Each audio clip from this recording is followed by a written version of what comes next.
नमस्ते दोस्तों, कैसे हैं आप सब। आप सबका फिर से स्वागत है आपके अपने YouTube चैनल पर इंग्लिश विद रितेश राणा।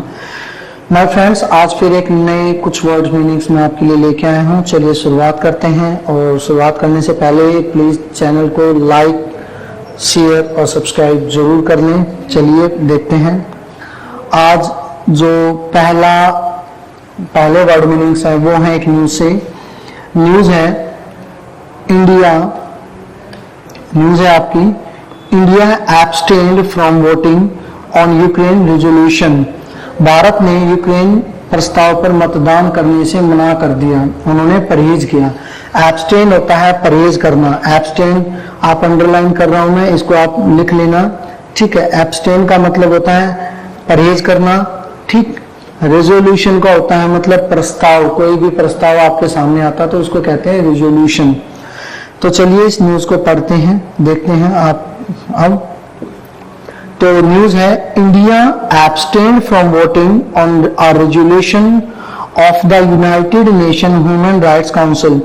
ये आपकी UNHRC कहलाती है, United Nation Human Rights council.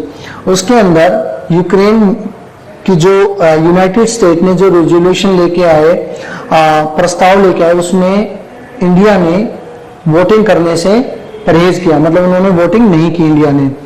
तो एब्सटेन को अंडरलाइन कर रहा हूं। ये वर्ड आपका पास्ट इंडेफिनिट में टेंस चल रहा है, ठीक है। रेजोल्यूशन फिर से वही प्रस्ताव। चलिए आगे बढ़ते हैं। This resolution was regarding the investigation into alleged war crime by Russia during the ongoing Ukraine war.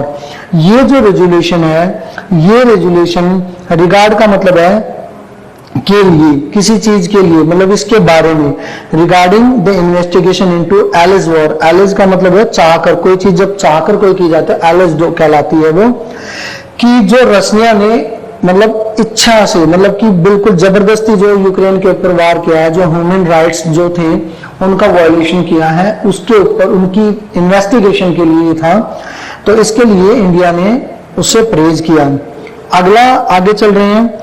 India usually abstain from all human rights resolution at the UNHRC as it believes that such kind of investigation is a Western play to cater its interest। अब इसको देखते हैं, इसमें इसने क्या कहा news में। India usually का मतलब होता है खासकर, आम मौके पर। एब्सटेन, इस तरह के abstain from all human rights resolutions, कि जितने भी मानव के प्रति जो भी प्रस्ताव आते हैं UNHRC के अंदर, उनसे वो हमेशा परहेज करता है। एज इट बिलीव, इंडिया का मानना है दैट सच काइंड ऑफ का मतलब होता है इस तरह की जो इन्वेस्टिगेशन है, इस तरह की जो आपकी जांच है, वो इज अ वेस्टर्न प्ले। ये एक वेस्टर्न चाल, प्ले का मतलब होता है चाल, कोई भी षड्यंत्र इस तरह से चाल है। तो कैटर इट्स इंटरेस्ट, मतलब कि जो पश्चिमी देशों की जो चाल है वो हितों को पूरा, कैटर मतलब होता है पूरा करवाना किसी चीज का, तो चाल है। As was case of Kosovo, जैसे कि कोसोवो का केस था पीछे कंट्री का, वो।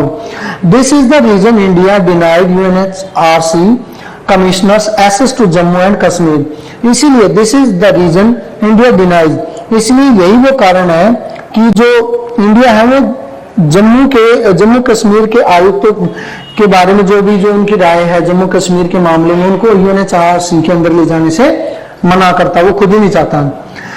This is the truth, this is the fourth time that, ये फोर्थ टाइम है जब UNHRC has sought a vote on the Russia Ukraine war.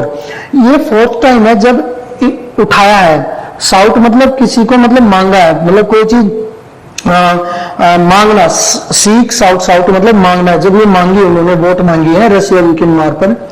India has abstained, India ने एब्सटेन कर दिया है, ये प्रेजेंट परफेक्ट है, फॉर वोटिंग, वोट करने से, इन ऑल ऑफ देम, इस तरह के हर जगह में।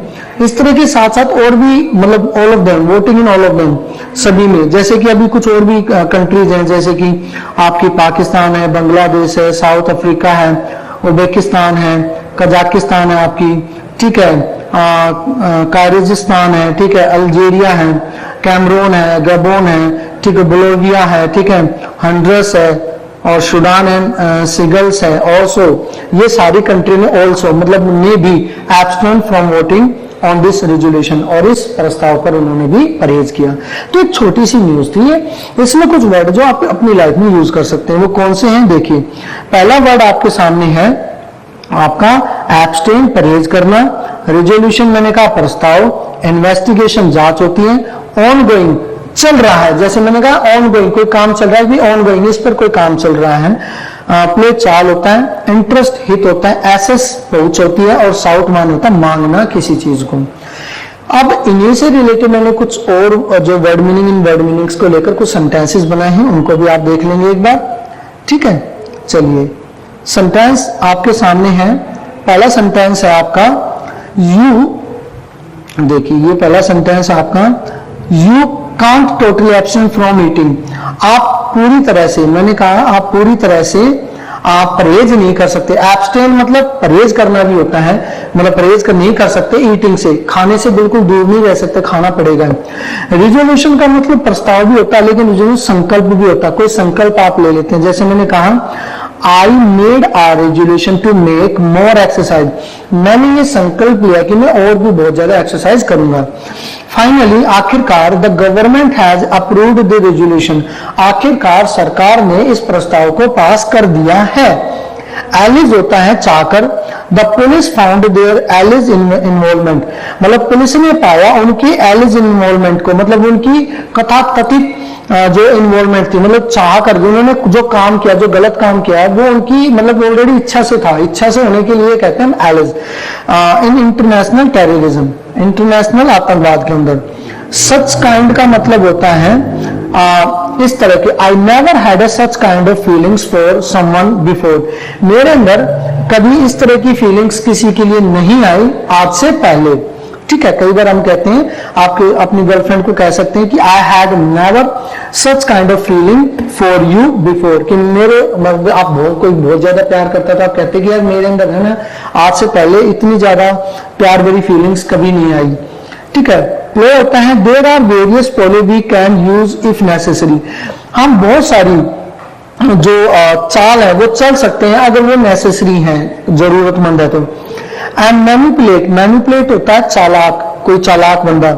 अब मैनिपुलेट लिटिल गर्ल, छोटी सी गर्ल जो है, माइट सेड टीयर्स, उन्होंने माइट सेड वो अवश्य मतलब उसने टीयर्स बहाए होंगे, आंसू बहाए होंगे, simply as a ploy to get her mother to buy her ice cream, छोटी सी चालाक लड़की ने आंसू बहाए ताकि, और उसने एक चाल चली जिससे कि उसकी मम्मी उसको आइसक्रीम, उसके लिए आइसक्रीम दिला दे। कैटर होता है आपका to provide what somebody something need और वांट्स, कैटर का मतलब होता है किसी इंसान को किसी चीज की जब जरूरत होती है उसको पूरा करने को हम तो कैटर बोलते हैं, कैटर कैटर कैटर। तो we need a hotel that caters for my children, मुझे एक ऐसा होटल चाहिए जो मेरे बच्चों की नीड को भी पूरा करे। मान लो आप घूमने गए, तो जब आप घूमने गए तो आपने कहा कि मुझे एक ऐसा होटल चाहिए जो बच्चों को भी मतलब देख रेख कर ले, मान लिया वहां पर प्ले खेलने के लिए टॉयज हो, या उनके कैटर कोई तबियत खराब होती है तो उसके लिए डॉक्टर भी अवेलेबल, मतलब कहने का मतलब छोटे बच्चों की देखरेख के लिए भी जगह होनी चाहिए वहां पर। वो सीक, जो सीक होता है उसका मतलब सीक साउट मांगना। You should seek advice for a lawyer, तुम्हें अपने लॉयर से एडवाइस अवश्य, तुम्हें अपने लॉयर से एडवाइस मांगनी चाहिए। एसेस का मतलब होता है परवेज, पहुंच, ठीक है, कहीं तक आपकी पहुंच है, एसेस है। तो दे डिनाइड हिम, उन्होंने उसको मना कर दिया, एसेस टू हिज चिल्ड्रन, उनके बच्चों के पास जाने से, उनके बच्चों के पहुंच से। Access to the garden is through the kitchen, जो एसेस टू द गार्डन, इस गार्डन का जो प्रवेश है वो किचन के रास्ते, वो किचन के रास्ते। तो मैंने कहा इसका, इस बिल्डिंग का जो रास्ता है, प्रवेश है, वो प्रवेश द्वार का है, तो उसको एसेस बोलते हैं, ठीक है। तो ये छोटे से कुछ वर्ड मीनिंग्स है, तो आप इनको आराम से देख लीजिए, ठीक। इसके साथ साथ मैं आज कुछ वोकैब्स क्यूरियोसिटी के बारे में भी बात कर लेता हूं। देखिए ब्रिटिश इंग्लिश और अमेरिकन इंग्लिश में कुछ फर्क है। जैसे कि बात करें, अगर मैं बात करूं, जैसे आपके सामने यहाँ पर कैशियर लिखा है, तो कैशियर ब्रिटिश लैंग्वेज में कहते हैं और टेलर जो है अमेरिकन इंग्लिश में कहते हैं। केमिस्ट शॉप आपकी ब्रिटिश इंग्लिश में कहा जाता है और ड्रग स्टोर आपका अमेरिकन इंग्लिश में कहा जाता है। कपबोर्ड आपका ब्रिटिश इंग्लिश में कहा जाता है और क्लोजेस्ट आपका अमेरिकन इंग्लिश में कहा जाता है, मतलब कि अलमारी। पेट्रोल ब्रिटिश इंग्लिश में कहा जाता है और गैस अमेरिकन में, इसलिए हिंदुस्तान में हम पेट्रोल डलवाते हैं ना कि गैस डलवाते हैं। लेकिन जब आप अमेरिका में जाएंगे तो वो पेट्रोल नहीं कहेंगे, वो गैस कहेंगे। ठीक है, एरोप्लेन ब्रिटिश वर्ड है और एयरप्लेन आपका अमेरिकन वर्ड है। पोस्टमैन होता है ब्रिटिश में, इसलिए हमारे यहां भी पोस्टमैन चलता है, और मेलमैन होता है अमेरिकन, इसलिए वहां पर मेलमैन चलता है, मेल मैन चलता है। ठीक है, तो ये कुछ वर्ड्स थे जो कहते हैं कि भाई ब्रिटिश इंग्लिश अमेरिकन इंग्लिश, कुछ फर्क नहीं है, छोटा सा ही फर्क है इनका ये। ठीक है, तो आई होप आपको बहुत अच्छे से ये बात समझ आएगी। ठीक है, thank you so much video देखने के लिए। लाइक करिए, शेयर कीजिए, सब्सक्राइब कीजिए। थैंक यू सो मच, नमस्ते।